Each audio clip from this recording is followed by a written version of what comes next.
हम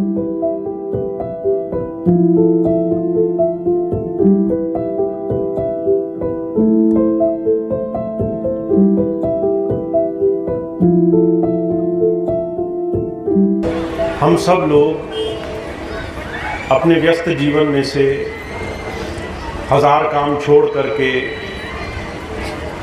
संतों महापुरुषों के जीवन आदर्श को इस जीवन में आत्मसात करने के भाव से यहाँ आए हैं।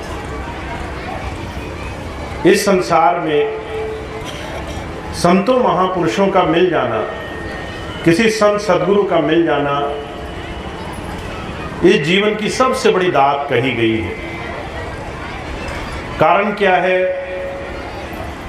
संत सद्गुरु संसार में आपको सिर्फ भौतिक वस्तुओं को देने के लिए नहीं आते हैं। अगर हमारा भाव ये है कि संत सद्गुरु से मिलने का, किसी महापुरुष से मिलने का लाभ ये होगा कि हमें दुनिया की चीजें मिल जाएंगी, जो काम हमारे नहीं बन रहे वो बनेंगे, जो इच्छाएं हमारी हैं वो पूरी होंगी, जो हम चाहते हैं वो हमें मिलेगा। तो सिर्फ ये दुनिया की चीजें देना संत का काम नहीं होता है। महाराज जी कहा करते थे, अगर दुनिया की इच्छाएं, दुनिया की कामनाएं पूरा करना संत का काम होता तो हम कभी भी संसार में सुख को, आनंद को, संतोष धन को पाने वाले नहीं बन सकते थे। क्योंकि दुनिया की इच्छाएं, दुनिया के काम, उनकी कोई सीमा नहीं है। आज आपका एक काम बनेगा, वो कुछ समय के लिए आपको सुख देगा।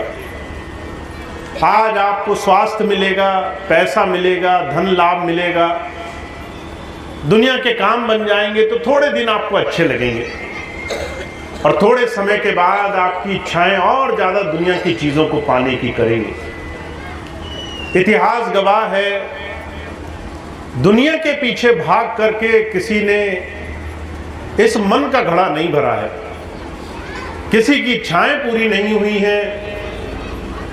और ये दुनिया की इच्छाएं हमें कभी सुख नहीं देंगी, दुनिया के भोग, दुनिया की वस्तुएं हमें जीवन का सबसे बड़ा सुख नहीं देंगी। ये बात सिर्फ संत की शरण में बैठकर पता चलती है। इसलिए हमें हमारे जीवन का एक बड़ा भारी भाग्य होता है कि संत की शरण में हम शांति से बैठ पाए, बैठ के हम ये समझें वो हमें क्या देने के लिए आए हैं, क्या हमें देना चाहते हैं। हुजूर कृपाल सिंह जी महाराज जब आए तो बड़ी धर्मांधता थी। लोग अलग अलग फिक्रों में, अलग अलग धर्मों के पीछे, अलग अलग भ्रांतियों में उलझे हुए थे। महाराज जी ने जब सत्संग किया और जगह जगह गए तो जिससे भी मिले उसने जीवन का अलग स्वरूप समझा। जब ईसाइयों से मिले तो ईसाई लोग समझे कि ईसाई बनना क्या होता है। जब मुस्लिम धर्म में गए, मुसलमान लोगों ने महाराज जी की बात सुनी, ध्यान सीखा, तो समझा कि असली मुसलमान होना क्या होता है। जब हिंदुओं ने महाराज जी की बात सुनी, सनातन सीखा, वेद शास्त्र पुराण क्या कह रहे हैं उनकी बात सुनी, तो उन्हें समझ में आया कि हिंदू होना क्या होता है। जब स्वामी जी आए तो उन्होंने वेद की चर्चा करी। जब स्वामी जी विदेश गए, वेदों का अनुवाद करने के बाद एक बहुत बड़े प्रकांड पंडित, बड़े विद्वान आए स्वामी जी के पास, कहने लगे जैसे आपने वेदों का अनुवाद किया वैसे दुनिया में किसी ने वेदों का अनुवाद नहीं किया।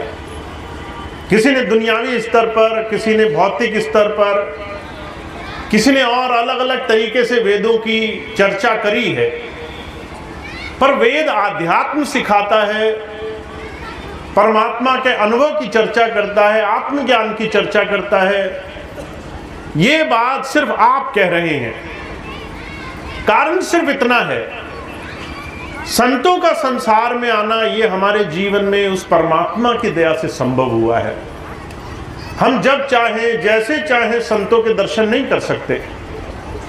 अभी कुछ दिन पहले मुझे एक बहन मिली, कहने लगी मैं कई वर्षों से लगी हूं, मेरे घर में एक रिश्तेदार है, वो आ जाए, दर्शन कर ले। सारा जीवन हो गया कि मैं स्वामी जी के दर्शन करा पाऊँ, उसे दर्शन नहीं मिले। अब मैं लगी हूँ आपके दर्शन मिल जाएं, तो कहीं ना कहीं टाल मटोल लगी है। कभी कुछ काम आड़े आ जाता है, कभी कुछ परेशानी। वो मुझसे कहने लगी, स्वामी भैया जी इनको दर्शन होंगे। मैंने कहा किसी के भाग्य में अगर महापुरुष के पास जाना लिखा हो, फिर और भाग्य उदय हो, महापुरुषों की बात समझ में आने लग जाए, सिर्फ हम स्वार्थ के लिए संतों के पास न जाते हों, हमें समझ में आने लग जाए गुरु हमसे क्या कराना चाहता है, ये बहुत भाग्य से हमारे जीवन में संभव होता है। तो वो भाग्यशाली हैं जिन्हें महापुरुषों की संगत, उनके साथ बैठने का सौभाग्य मिला है। ऐसे तमाम चीज़ें, ऐसे तमाम साधन हमारे जीवन में अगर मिले हैं तो जीवन को बदलने के लिए, जो आज हम हैं उससे अपने जीवन को निरंतर बदलाव की तरफ ले जाएं। रोज हम अपने जीवन को बदलें। अब हम अपने जीवन को कैसे बदल सकते हैं? हुजूर कहा करते थे, अगर हमें एक छोटी सी बात जीवन में समझ में आ जाए, महापुरुषों का हमारे जीवन में आना, सत्संग देना, एक एक बात हमारे सामने रखना, वो हमारे जीवन में किसी एक बात से बदलाव को लाने का एक सहज साधन है। किसी भी एक बात से हमारे जीवन में बहुत कुछ जीवन में बदलने का रास्ता बनेगा। हम जीवन को जीवन बना पाएंगे, हम अपने इस मनुष्य जीवन की सार्थकता प्राप्त कर पाएंगे। कबीर साहब ने कुछ दूसरे लफ्जों में इस बात को कहा है। कहा है कबीर, जब हम पैदा हुए जग हंसा हम रोए, ऐसी करनी कर चलो हम हंसे जग रोए। गुरु की बात अगर समझ में आ जाए तो हमारा अंत समय, जब सारा संसार इस शरीर को, इस संसार को छोड़कर बहुत दुख मनाता है, छोड़ने वाले को भी अपने बुढ़ापे का बड़ा दुख होता है। जिसका बुढ़ापा आ गया उसको पल पल इस बात की चिंता सताने लगती है कि अब ये सब चीज़ें छूटेंगी मुझसे। और वो पीड़ा, दुनिया की चीज़ों को छोड़ने की पीड़ा अथाह होती है। अगर मैं आपसे अभी कहूँ कि कोई चीज़ आपको बहुत पसंद है, आपका घर, आपकी वस्तुएं, अगर आपसे कह दिया जाए कि ये चीज़ें कल से आपसे ले ली जाएंगी, तो हमें उसी पल से अपने जीवन में किसी चीज़ के छिन जाने की बड़ी पीड़ा होती है। वो चीज़ चली गई हमारे हाथ से। अगर हमें ये पता रहे कि हमारा जीवन इस संसार में हमेशा नहीं है, एक समय आता है जब ये एहसास होने लग जाता है, हमें अपने शरीर से, अपने भाग्य से, अपने समय से एहसास होने लग जाता है कि अब ज़्यादा नहीं रहना है। कबीर साहब कहते हैं, उस वक्त अगर तुम्हारे गुरुजी के सानिध्य में बैठकर तुमने कुछ पाया है तो तुम्हारे अंदर आनंद रहेगा, तुम संसार को छोड़ने की पीड़ा नहीं मनाओगे। गुरु नानक देव जी महाराज ने कहा है, जिस मरने से जग डरे मेरे मन आनंद, कब मरूं कब पाऊं पूर्ण परमानंद। लोग मरने से डरते हैं, गुरु नानक देव जी महाराज कहते हैं मुझे मरने का भय नहीं है, मैं मृत्यु से जीत चुका हूं। मृत्यु क्या है मैं जानता हूं, मृत्यु के पार क्या है उससे मेरा जुड़ाव है, वहां मेरा आना जाना है। मैं मृत्यु के पार उस प्रभु से जुड़ने की कला का पारंगत हूं। वो कला जो मुझे जीते जी मुझे मेरे सदगुरु से मिल गई। तो हमें अगर गुरु की शरण मिली है तो जीवन में कुछ बदलने के लिए मिली है। अभी कुछ दिन पहले मुझे एक बहन मिली, कहने लगी हम तो गृहस्थ में हैं, हमारा तो संसार का काम काज उलझा हुआ है, फुर्सत नहीं मिलती है, जब देखो काम काज, जब देखो जिम्मेदारी। हमारे जीवन में जिस जगह हम हैं वो हमने खुद नहीं चुनी है। महाराज जी कहा करते थे, अगर हमें ये भ्रम हो रहा है कि हम आज जहाँ हैं वहाँ हम अपनी मर्जी से हैं, तो ये बड़ी भारी भूल है। ये सारी चीज़ें, एक एक सांस से हम कहाँ जाएंगे, कहाँ उठे बैठेंगे, कहाँ रहेंगे, किन लोगों से मिलना जुलना होगा, कौन से लोग किस तरीके से व्यवहार करेंगे, कहाँ हमें सुख मिलेगा, दुख मिलेगा, ये सारी चीज़ें हमारे इस जीवन में परमात्मा हमें किसी आगे की दिशा की तरफ ले जाने के लिए, तैयार करने के लिए हमें देना चाहता है। हम अगर गुरु के पास बैठे हैं और उससे कुछ जीवन कैसे जिया जाए ये सीख ले तो हमारा काम बनेगा। तो आज मैं छोटी सी एक बात आपके सामने रखना चाहता हूँ। हम कैसे अपने जीवन को सफल बना सकते हैं, हम कैसे अपने जीवन में गुरु धारा से जुड़ सकते हैं। कबीर साहब ने एक बात कही है, उस बात को अगर आप अपने जीवन का आधार बना लें तो आप अपने जीवन में हर दिन अपने आप को उस प्रभु धारा से जोड़ते चलेंगे। कबीर साहब क्या कहते हैं? कहते हैं कि सारा संसार, जितने भी लोग हैं, कहते हैं वो सारा संसार एक बड़ी भारी विकृति में, बड़ी भारी बुराई में अपने जीवन को जी रहा है। हमारे जीवन में सुधार कब होगा? कहते हैं जितने भी लोग संसार में हैं, इस एक छोटी सी बात को सीख ले। अगर हमें अपने जीवन में एक छोटी सी बात सीखनी है तो कबीर साहब कहते हैं कि हमें अपने जीवन में मांगने की प्रवृत्ति को, हम जो चाहते हैं संसार में, उस प्रवृत्ति को जीवन में समझना पड़ेगा। अगर हमने मांगना अपने जीवन की प्रवृत्ति बना रखी है, अब आप सोचेंगे हम कहाँ मांगते होंगे? हर एक इंसान, जितने भी लोग संसार में हैं, किसी से कुछ ना कुछ पाना चाहते हैं। हम अगर घर में हैं तो घर से चाहते हैं कि लोग हमारे हिसाब से जीवन जिए। अगर हमारे पति पत्नी का संबंध है, हम चाहते हैं हमारे हिसाब से काम हुआ करें।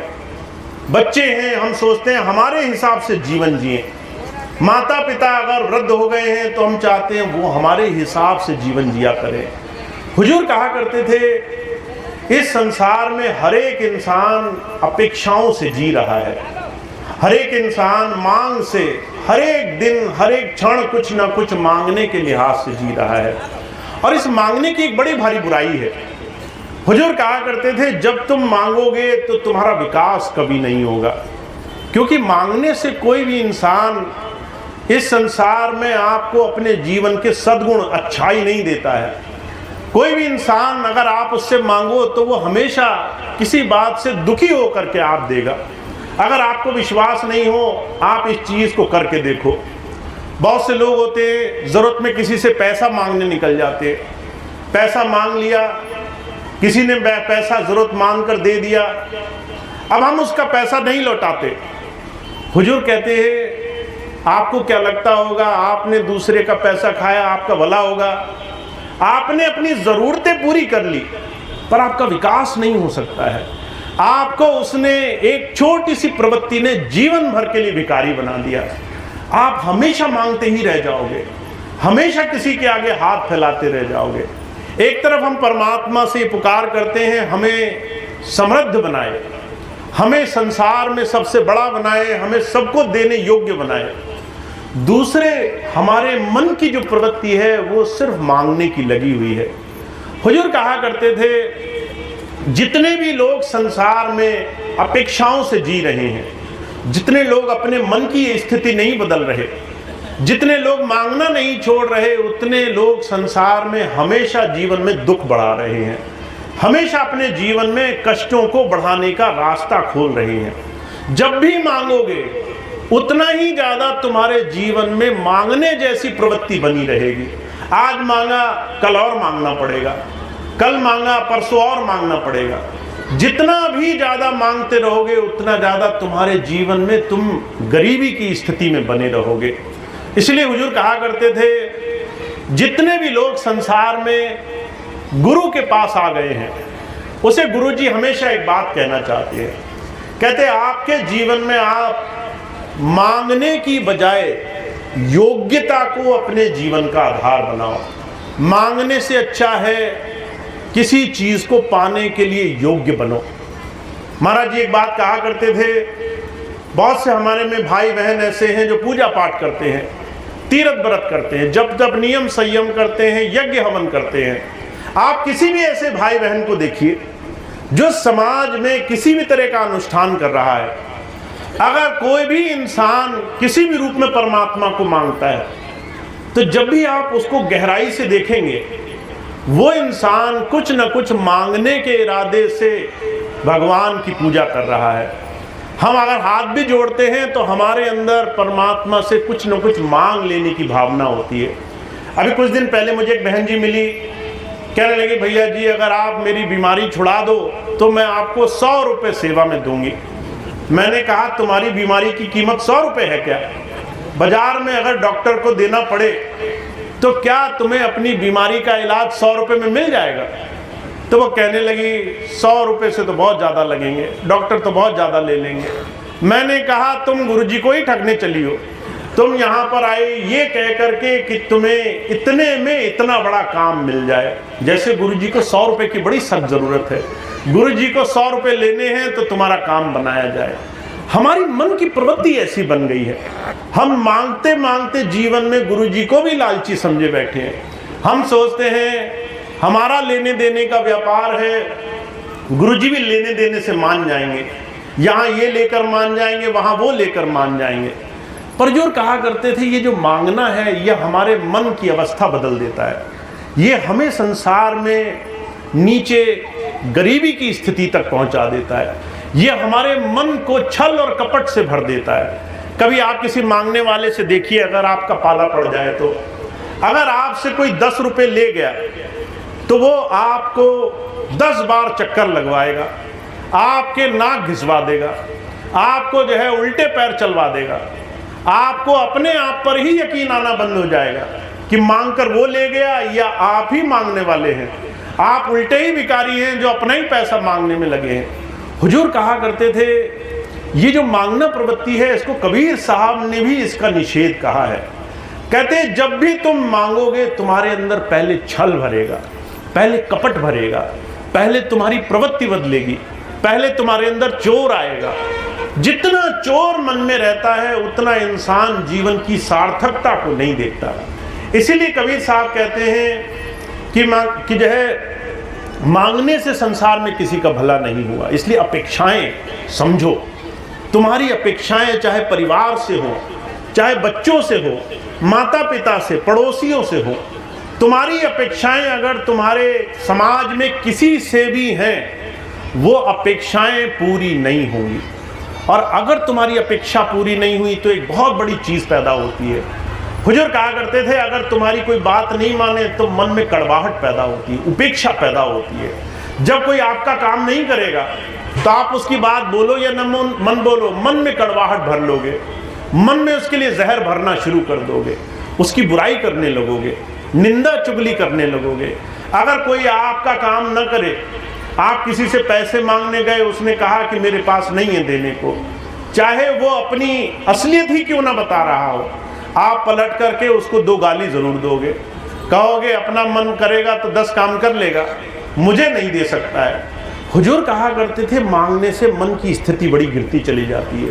तो हुजूर कहा करते थे मांगो मत, मांगने से तुम गुरु के शिष्य के योग्य नहीं रहोगे। मांगने से तुम्हें लगता होगा तुम्हारा जीवन अच्छा हो जाएगा पर वो और बिगड़ेगा।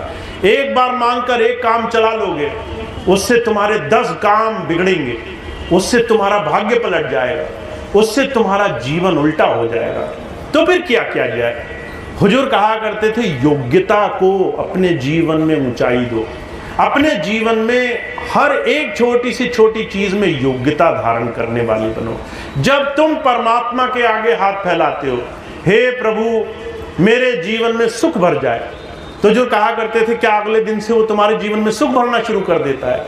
तुम कहो हे परमात्मा मेरे घर में संतान हो जाए, धन आ जाए, तो क्या अगले दिन से सब काम अच्छे होने लग जाते हैं? नहीं, वो परमात्मा आपको योग्य बनाना शुरू करता है, वो परमात्मा आपको उसके लिए तैयार करना शुरू करता है। जब भी आप परमात्मा से पुकार करोगे आप देखोगे अगले दिन ही चुनौतियां आने लग जाएंगी। जितने सत्संगी भाई बहन हैं कई बार मेरे पास आते हैं, कहते भैया जी हम कुछ अच्छा करना चाहते हैं, हमारे जीवन में अचानक संकट आने शुरू हो जाते हैं, हमें अचानक परेशानियां आनी शुरू हो जाती हैं, हम अच्छा करने जाते हैं बुराई होने लग जाती है। जो बुरा करना चाहता है उसके जीवन में अच्छाई होती है। कारण सिर्फ एक है, अगर तुम परमात्मा से कहते हो हे प्रभु मुझे आज से बेहतर बनाओ, तो परमात्मा तुम्हें उन योग्यताओं के लिए तैयार करना शुरू करता है। जब मैं तुम्हें वो दूंगा तो तुम संभाल पाओगे कि नहीं संभाल पाओगे। जब मैं तुम्हें वो दया की बख्शीश करूंगा तो तुम उसको संभाल कर रख पाओगे कि नहीं रख पाओगे। मुझे याद है महाराज जी के पास एक बार एक सत्संगी भाई गए, कहने लगे महाराज जी मैं इतने सालों का नामदानी हूँ, मेरा नाम लिया कई वर्ष हो गए, भजन नहीं बनता है मेरा भजन आप आज बनवाओ तो ही मैं आपको मानूंगा। महाराज जी कहने लगे भजन बनना आसान चीज़ नहीं है, जीवन बनाना पड़ता है। जीवन में अपनी बुराइयां, अपने फंसे हुए मन को, अपने मन की बुराइयों को चुन चुन करके निकालना पड़ता है। तुम अभी तैयार नहीं हो। वो कहने लगा महाराज जी आप जैसे चाहो करो, मुझे आज तो अंतर अनुभव कराओ। महाराज जी कहने लगे नहीं मानता तो बैठ जा। अब वो ध्यान पर बैठा, थोड़ी देर बैठा, थोड़ी देर बाद बड़ी जोर से चीखने लगा। कहने लगा महाराज जी अब सहा नहीं जाता, महाराज जी अब सहा नहीं जाता। महाराज जी ने जब उसने आंखें खोली, उससे पूछा क्या हुआ।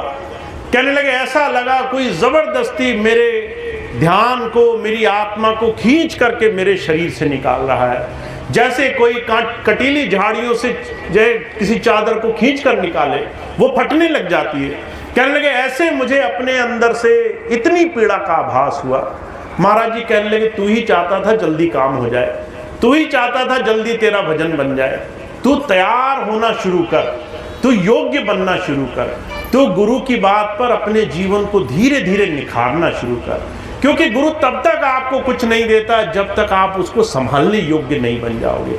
तो जो कहा करते थे मांगने से अच्छा है हम गुरु से उसकी योग्यता की, वो जो हमें समर्थ रूप में देता है उसको संभालने की शक्ति मांगे।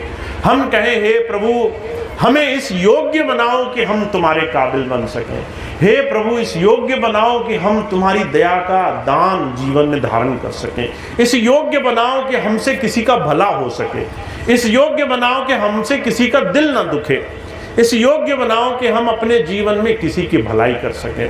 अर्जुन कहा करते थे तुम अगर योग्य हो तो उसकी एक बड़ी भारी परिभाषा है।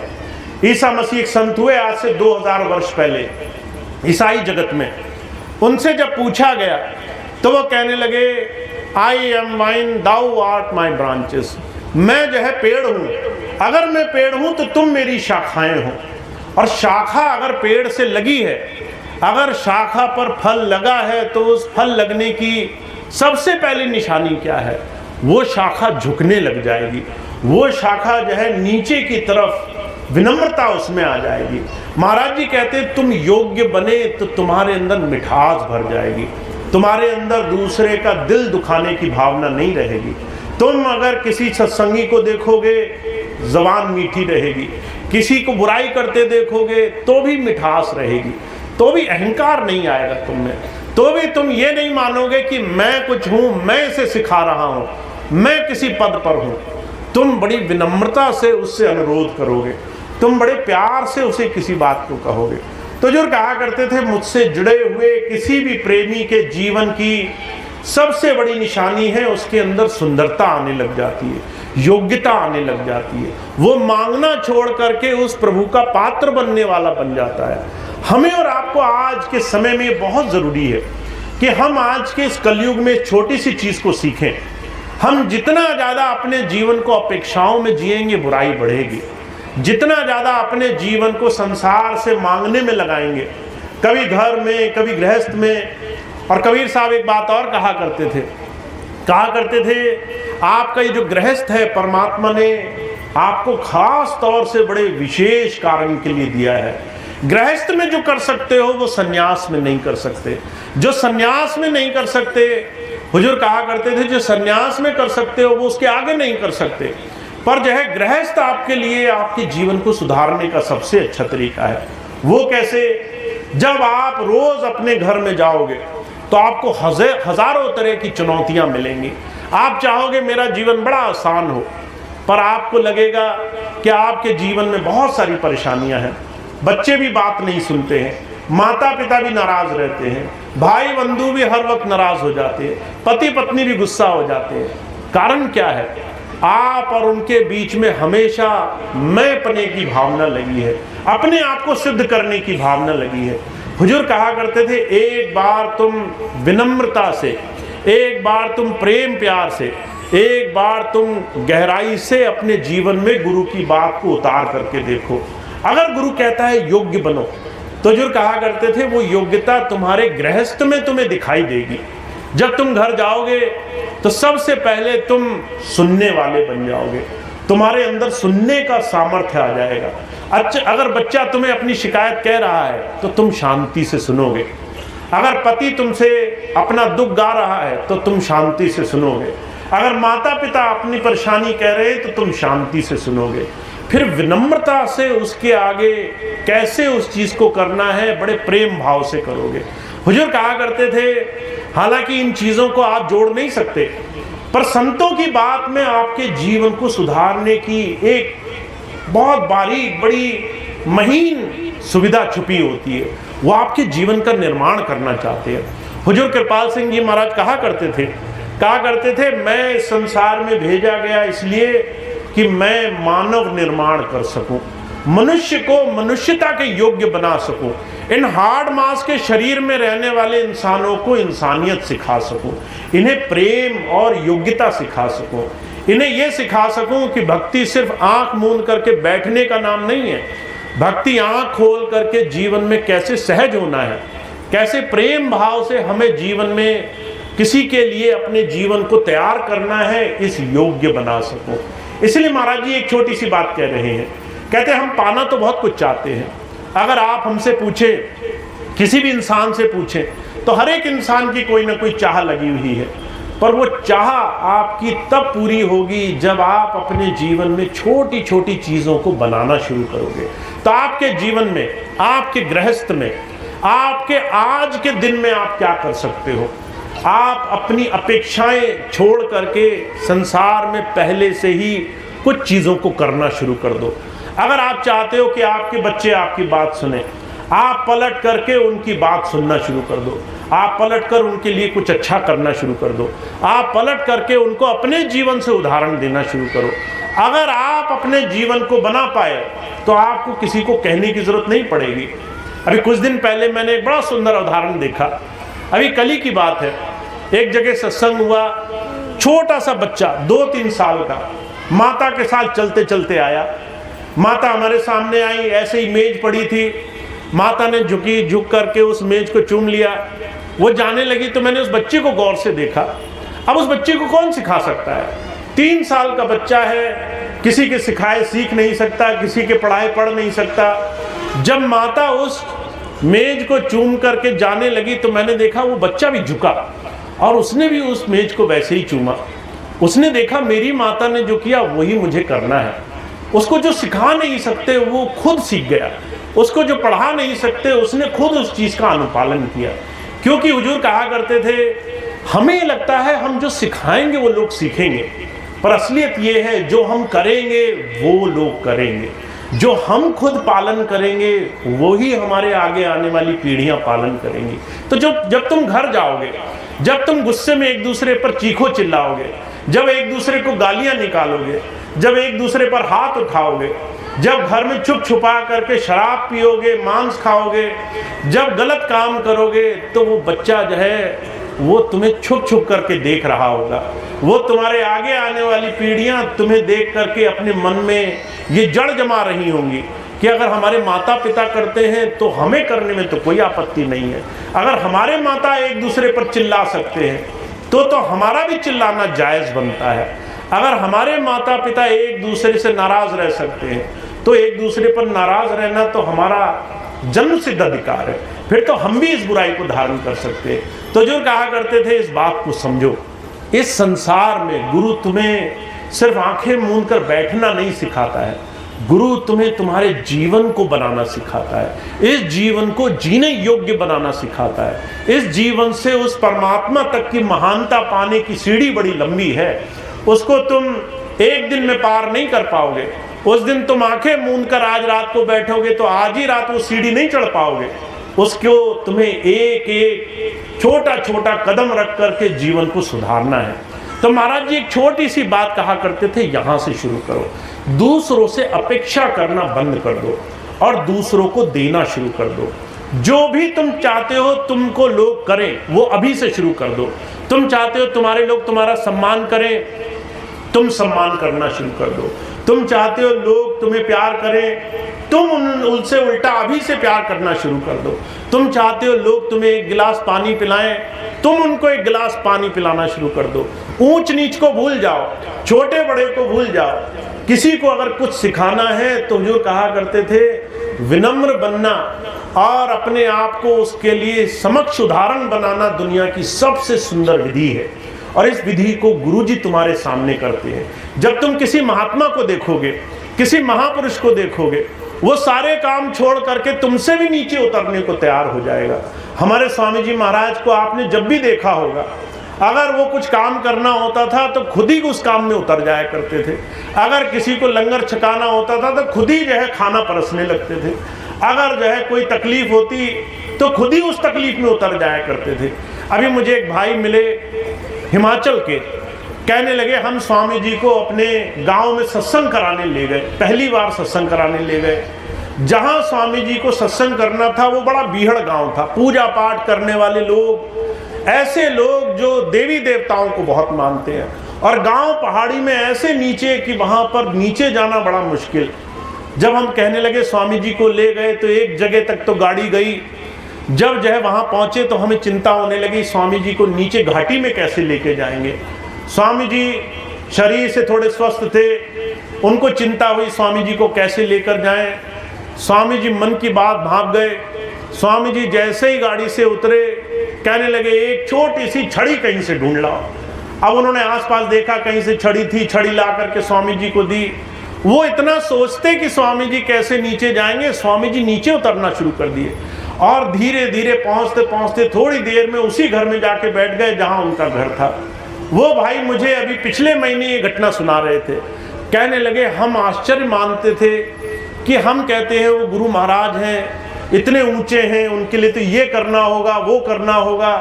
वो हमसे भी नीचे उतर करके, हमसे भी साधारण बन करके, हमसे भी बड़ी गलत से गलत और दुखी से दुखी स्थिति में जा करके हमारे सामने उदाहरण प्रस्तुत करते हैं। जहां हम कहते हैं हम गुरु का सम्मान कैसे करेंगे, वो रूकी सोकी, वो जो है बहुत जो है बदतर से बदतर स्थिति में जाने को तैयार है। तो हुजूर कहा करते थे संत उदाहरण पेश करता है।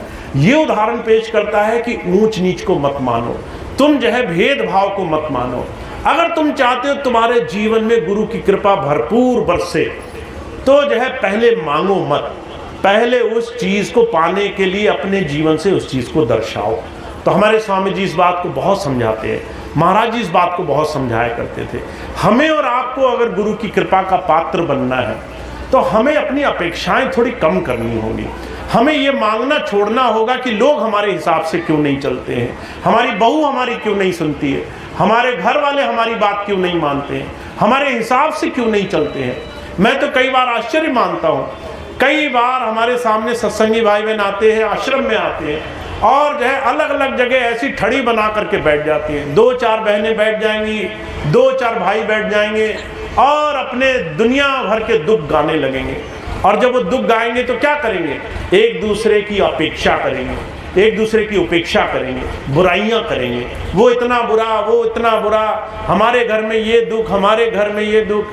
महाराज जी कहा करते थे तुम्हें इन दुखों को गाने का अधिकार तब है जब गाने से ये दुख कम होते हो। आज तुमने खूब जी भर के एक दूसरे की निंदा कर ली, भगवान करे कल से ये दुख खत्म हो जाए। अगर ऐसा नहीं हो रहा है, आज तुमने खूब एक दूसरे की बुराई करी और कल जब तुम उठे और वही बुराई बनी हुई है, इसका मतलब दुख गाने से दुख बढ़ रहे हैं, घट नहीं रहे हैं। इनको घटाना शुरू करो। अगर तुमने इनको घटाना नहीं शुरू किया तो गुरु की बात दिल में बसेगी नहीं, गुरु का प्रेम भाव दिल में बसेगा नहीं।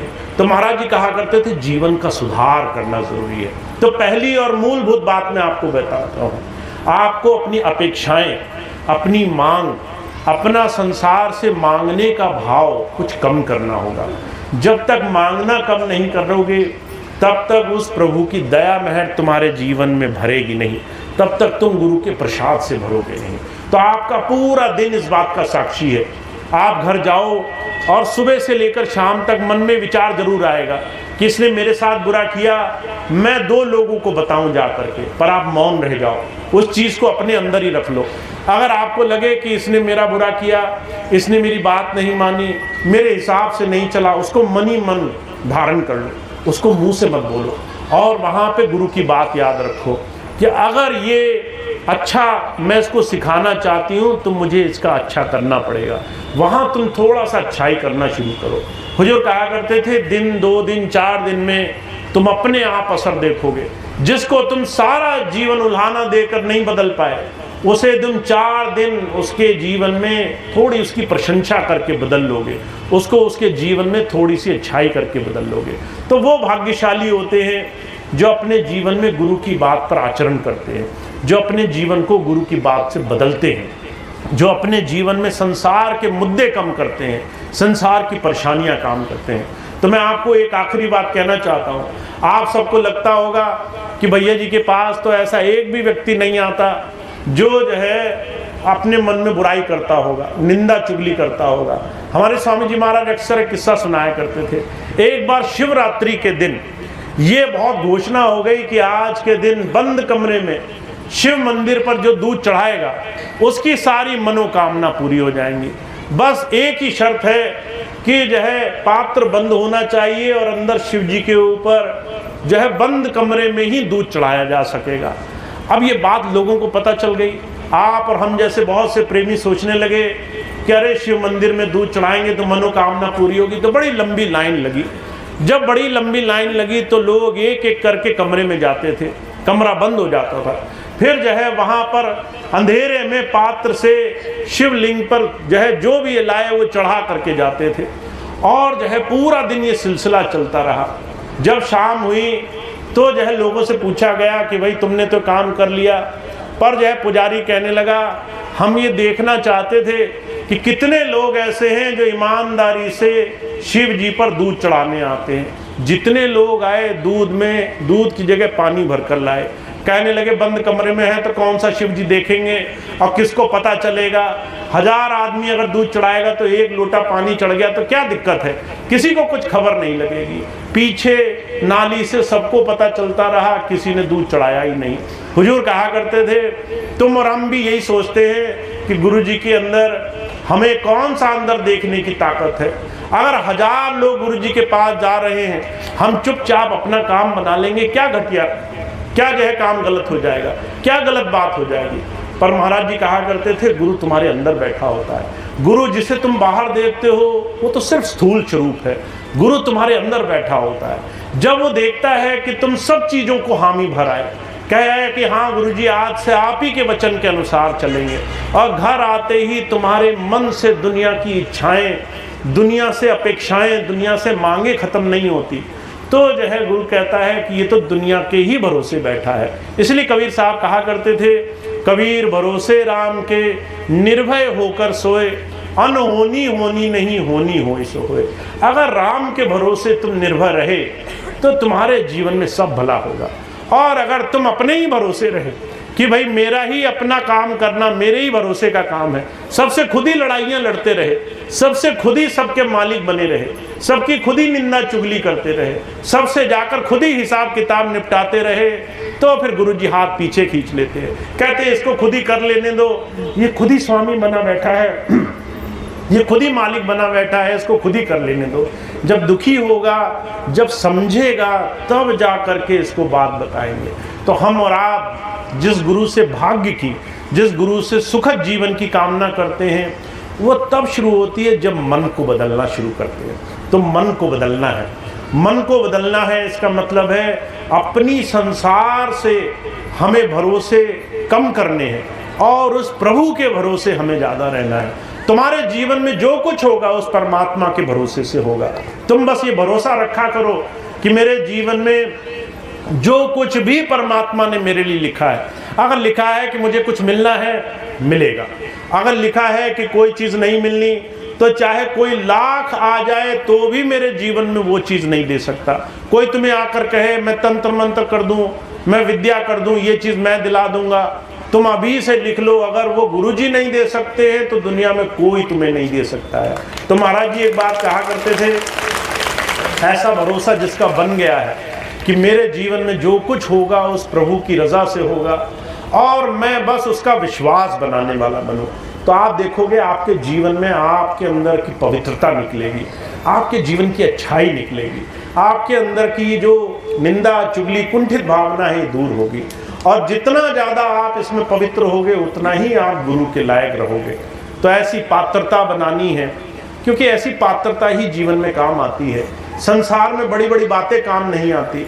लोग बहुत बड़ी बड़ी बातें करेंगे, हमने इतने साल गुरु जी के साथ गुजारे, पर गुजारने के बाद भी आपने अपने जीवन में बदलाव नहीं लाया तो वो वर्षों वर्षों आपके जीवन में बेकार चले जाएंगे। तो हमें ऐसा जीवन जीना है जिससे हमारी एक एक सांस सार्थक हो। स्वामी जी के साथ, गुरु जी के साथ बीता हुआ हमारा एक एक पल सार्थक हो। कोई छल कपट ना हो, कोई निंदा चुगली ना हो, कोई बुराई ना हो, संसार से कोई मांग ना हो। हमारे को कोई अच्छा कर जाए उस प्रभु की राजी। अगर हमारे जीवन में कोई हमारी बात नहीं मान रहा है, हम अपने मालिक के राजी रह लेंगे, हम अपने प्रभु के भरोसे रह लेंगे। कोई हमारा मान नहीं कर रहा है, हमारा मान हमारा मालिक कर रहा है। कोई हमारी बात नहीं सुन रहा है, हमारे स्वामी जी हमारी बात सुन रहे हैं। कोई हमारा भला नहीं कर रहा है, हमारे स्वामी जी हमारा भला करेंगे। कोई हमारी इच्छा पूरी करे नहीं करे, हमारी इच्छा वो स्वामी जी पूरी करेंगे। जब आप ऐसा विश्वास लेकर आगे बढ़ोगे, जब लोगों से उम्मीदें थोड़ी छोड़ोगे, तो आपका जीवन पलट जाएगा। हुजूर कहा करते थे, जो ऐसा जीवन बनाकर गुरु से जुड़ा है उसके जीवन में शांति ही शांति रहती है। उसके जीवन में कोई बोझ नहीं, संसार कोई समस्या नहीं। ये गृहस्थ, ये दुनिया के हजारों लोग उसके लिए कोई पीड़ा का कारण नहीं है। तो हमें और आपको ऐसा जीवन बनाना है जिससे हम अपनी मांग रखें भी तो अपने मालिक के सामने रखें, और जितनी बार मांग रखें उतनी बार ये ध्यान रखें कि अगर हम उससे कहते हैं हमें आज से ज़्यादा दे, तो हमें उसको पाने लायक भी बनना होगा, हमें योग्य भी बनना होगा। हम सिर्फ मांगने से आगे नहीं बढ़ेंगे, हम उस चीज़ के लायक बन करके आगे बढ़ेंगे। तो आप बहुत भाग्यशाली हैं, स्वामी जी ने ऐसा सुंदर जीवन दिया है, एक एक सांस आपको सार्थक बनाने के लिए दी है। ऐसा सुंदर जीवन दिया है कि आप जो चाहे इससे कर सकते हो, पर इस जीवन में एक एक सांस को आपको समर्थ बनाना है, आपको अपने हर एक बीते हुए समय को सार्थक बनाना है। तो जो आपको ऐसा जो सुंदर मौका दिया है उसका आप लाभ उठा सकते हैं। आप अपने जीवन में गुरु की बात धारण कर सकते हैं, क्योंकि जितना आप करोगे अपना ही भला करोगे। जितना आप गुरु की बात से जुड़ोगे उतना ही आपका जीवन सफल होता चला जाएगा। तो स्वामी जी की ये बात हमेशा अपने जीवन में हमें याद रखनी है। जितना हम गुरु की बात को धारण करेंगे उतना ही गुरु हमारे अंग संग रहेगा। जितना हम गुरु की बात को सिर्फ कान तक रखेंगे, सिर्फ सुनेंगे और उन बातों पर अमल नहीं करेंगे, उतना ही गुरु जी की बात, गुरु की दया मेहर, गुरु का आशीर्वाद उतना ही हमसे दूर रहेगा, उतना ही हम गुरु की दया मेहर पाने से वंचित रहेंगे। तो हम में से कोई नहीं चाहता होगा कि हम गुरु की दया से वंचित रहें, गुरु की दया हमें ना मिले। तो हुजूर कहा करते थे, एक महामंत्र अपने जीवन में अपना लो कि हमने अपने जीवन को योग्य बनाना है, हमने इस लायक बनना है जिससे गुरु की जो भी दात हम पाना चाहते हैं वो हमें ठहर सके, वो हमारे अंदर समाई रह सके, इस योग्यता को हम पा लें। तो इतनी बात स्वामी जी की है, इतनी बात महाराज जी की है जो मैंने आपकी सेवा में रखी है। अब इस बात से आप हर रोज़ अपना जीवन धन्य बनाया करें, ऐसा मेरा विश्वास है कि हर एक सत्संगी भाई बहन, हर एक प्रेमी, हर एक बच्चा जितना भी गुरु की दया से जुड़ने का सौभाग्य पा चुका है, उसे अपने जीवन का हर दिन सुखमय जीने का मौका मिले, अपना जीवन गुरु की याद और उसके प्रेम भाव से जीने का मौका मिले। तो ऐसा जीवन हर रोज़ जिएं, हर रोज़ अपने मालिक का भरोसा रखें जिससे जीवन सार्थक हो। तो इतनी बात कह के मैं अपनी बात समाप्त करूँगा। आप सभी भाई बहनों का बहुत बहुत धन्यवाद है। आज इस सत्संग की व्यवस्था के लिए जितने भी व्यवस्थापक भाई रामेश्वर दयाल जी, उनके साथ मास्टर साहब, सभी लोग, और आज के इस सुंदर स्थान के लिए सभी भाई बहनों ने जिन्होंने इतना सुंदर सहयोग दिया है, उनको मैं बहुत बहुत आभार प्रकट करता हूँ।